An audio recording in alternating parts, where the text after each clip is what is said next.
In the quiet of my room, I was fighting an unseen battle, a battle against an addiction that was slowly draining my life away.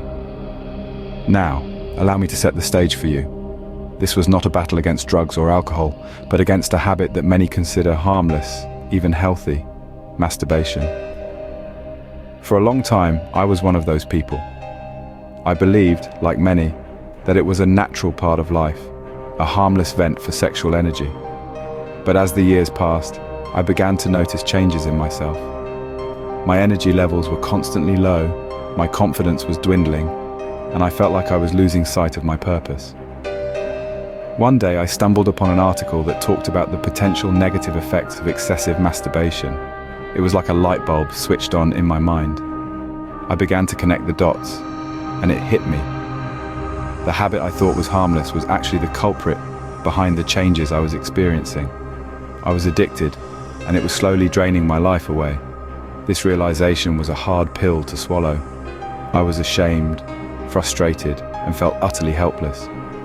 But the worst part was, I felt alone.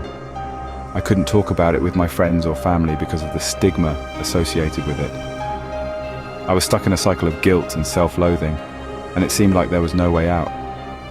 I knew the damage it was causing me, the person I was becoming because of it.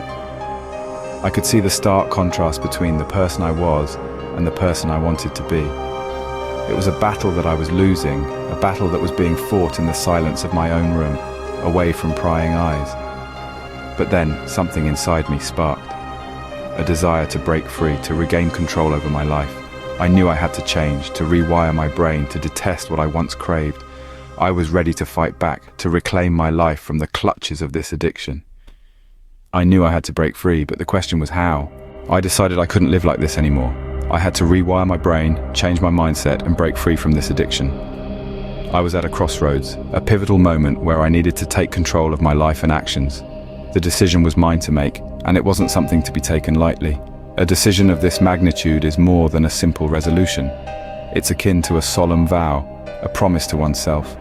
It's a pledge of commitment, of dedication to the journey of change. This decision wasn't merely about stopping a habit, it was about reshaping my identity, my perception of self. I wasn't just choosing to break free from an addiction, I was choosing to redefine my future, to reclaim my life. I was, in essence, choosing to become a new person, a better version of myself. I was ready to change, ready to reclaim control over my life, but I knew it wasn't going to be easy. The first step was to change my mindset. To see this not as a pleasure, but as a destructive habit that was stealing my potential. I had to understand that the momentary satisfaction I was getting was not worth the long-term detriment it was causing. It was a wolf in sheep's clothing, seemingly harmless. But in reality, it was stealing my energy, my confidence, and my purpose. I began to look at it as not a source of comfort, but a source of discomfort. It was not a friend, but an enemy. It was not a reward, but a punishment. And this was not an easy shift to make. It required introspection, self-awareness, and brutal honesty. I had to face the fact that I was using this as a crutch, as a way to escape from the realities of life, from the pressures and the stress. But the more I used it, the more I needed it, and the more it drained me. It was a vicious cycle, one that was not easy to break, but I knew I had to break it. I knew I had to change how I saw this. I had to stop seeing it as a pleasure and start seeing it as a problem. And that was a major shift in mindset. It was like turning a ship around in the middle of the ocean. It required effort, it required patience, and it required persistence. But it was a necessary step, a step towards reclaiming my life, towards reclaiming my potential. I had to realize that this was not serving me, that it was holding me back, that it was keeping me from becoming the person I wanted to be. And once I realized that, once I truly understood that, it became easier. It became easier to let go, to move on, to break free. And that was the first step, changing how I saw it, changing my mindset. But that was only the beginning. I started to retrain my brain to detach my emotions from the triggers that led me to this addiction. The process of change was not an overnight miracle. It was a gradual, step-by-step journey that required patience, perseverance, and a whole lot of self-love. I had to rewire my brain, change the way I thought about and reacted to the triggers that would usually lead me down the path of self-gratification. First, I had to identify these triggers. What made me want to indulge in this habit? Was it stress, boredom, loneliness? Once I identified these triggers, I worked on finding healthy alternatives. Instead of succumbing to the urge, I would go for a run, read a book, or meditate. I was replacing a harmful habit with a beneficial one. Secondly, I started practicing mindfulness.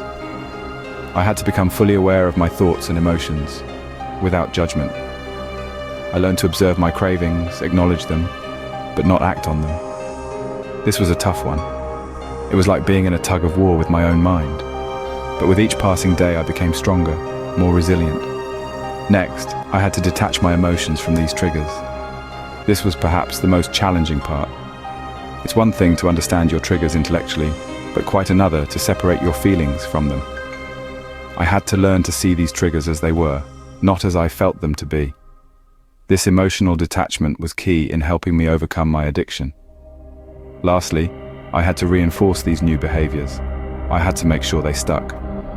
I used positive affirmations, visualization techniques, and even sought professional help to ensure I was on the right path. I constantly reminded myself of the benefits of quitting, of the life I was striving for. It was a tough journey, but I came out stronger. I was no longer a slave to my addiction, but the master of my own destiny. This process of change, of rewiring my brain, was not easy, but it was worth it. I was finally free from the shackles of my addiction, and I had regained control of my life. I won, not just against my addiction, but against the part of me that believed I couldn't. That's right, I overcame the seemingly insurmountable challenge that had been holding me back for years. Through perseverance, determination, and a lot of hard work, I managed to rewire my brain to change the way I viewed the habit that once controlled me.